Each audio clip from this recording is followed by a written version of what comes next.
Hello student, তোমরা কেমন আছো? আশা করি তোমরা সবাই ভালো আছো। প্রতাপ একাডেমি কোচিং পরিবারে তোমাদেরকে সকলকেই স্বাগত জানাই।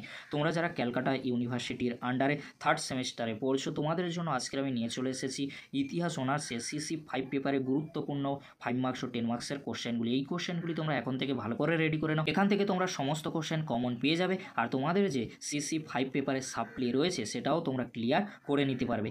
চলো বেশি দেরি করবো না, শুরু করা যাক। প্রথমেই তোমরা দেখে নাও গুরুত্বপূর্ণ 10 মার্কসের কয়েকটি কোশ্চেন। ফার্স্ট কোশ্চেন, ভক্তি আন্দোলনের বিভিন্ন বৈশিষ্ট্য লেখো। ভারতীয় সমাজ ব্যবস্থায় জনজাতি গোষ্ঠী বা শূদ্র বা অস্পৃশ্যদের ভূমিকা লেখো। দক্ষিণ ভারতে গিল্ড ব্যবস্থার কার্যাবলী লেখো। 3টি কোশ্চেন অত্যন্ত গুরুত্বপূর্ণ। এখান থেকে তোমরা একটি কোশ্চেন এক্সামে কমন পেয়ে যাবে। পরবর্তী কোশ্চেন কী রয়েছে তোমরা দেখে নাও। ঐতিহাসিক হিসাবে আল বিরুনি ভূমিকা মূল্যায়ন করো। রাজেন্দ্র চোলের কৃতিত্ব আলোচনা করো। ত্রিশক্তি সংগ্রামের কারণ ও ফলাফল লেখো। 3টি কোশ্চেন অত্যন্ত গুরুত্বপূর্ণ। এখান থেকে তোমরা একটি কোশ্চেন 10 মার্কসের জন্য কমন পেয়ে যাবে। পরবর্তী কোশ্চেন কী রয়েছে তোমরা দেখে নাও। চলতে স্থানীয় স্বায়ত্তশাসন ব্যবস্থার বিবরণ দাও বা বৈশিষ্ট্য লেখো। রাজপুত জাতির উৎপত্তি সংক্রান্ত বিতর্ক লেখো। বাংলায় পাল ও সেন যুগের সাহিত্য সম্পর্কে লেখো। মোহাম্মদ ঘুরির ভারত আক্রমণের প্রকৃতি লেখো। এই যে 4টি কোশ্চেন বললাম, 4টি কোশ্চেন অত্যন্ত গুরুত্বপূর্ণ। এখান থেকে তোমরা একটি কোশ্চেন 10 মার্কসের জন্য কমন পেয়ে যাবে। এই যে কোশ্চেনগুলি আমি 10 মার্কসের জন্য বললাম, এই কোশ্চেনগুলি তোমরা এখন থেকে ভালো করে রেডি করে নাও।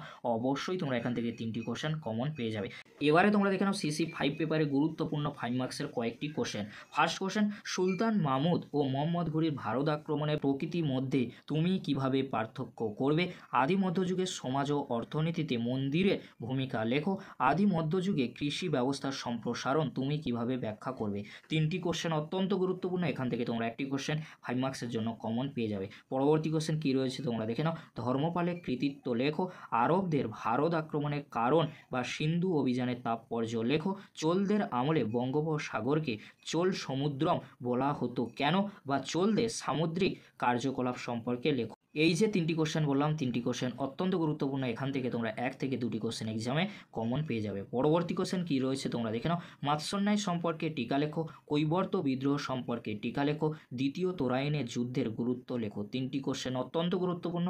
এখান থেকে তোমরা একটি কোশ্চেন 5 মার্কসের জন্য কমন পেয়ে যাবে। শিক্ষা বিস্তারের নালন্দা ও বিক্রমশিলা মহাবিহারের কি অবদান ছিল? হর্ষচরিত সম্পর্কে টিকা লেখো। সাহিত্য থেকে আদি মধ্যযুগ সম্পর্কে কি জানা যায়? এই কোশ্চেনটি ঘুরিয়ে আসতে পারে, মুদ্রা থেকে আদি মধ্যযুগ সম্পর্কে কি জানা যায়? এই কোশ্চেনগুলি তোমরা এখন থেকে ভালো করে রেডি করে নাও। অবশ্যই তোমরা এখান থেকে সমস্ত কোশ্চেন কমন পেয়ে যাবে। যদি ভিডিওটি হেল্পফুল হয়ে থাকে অবশ্যই ফ্রেন্ডদের কাছে বেশি বেশি করে শেয়ার করে দিও। আজকের এতটুকু, পরবর্তীতে দেখা হচ্ছে নেক্সট ভিডিওতে। ভিডিওটি দেখার জন্য তোমাদেরকে অসংখ্য ধন্যবাদ।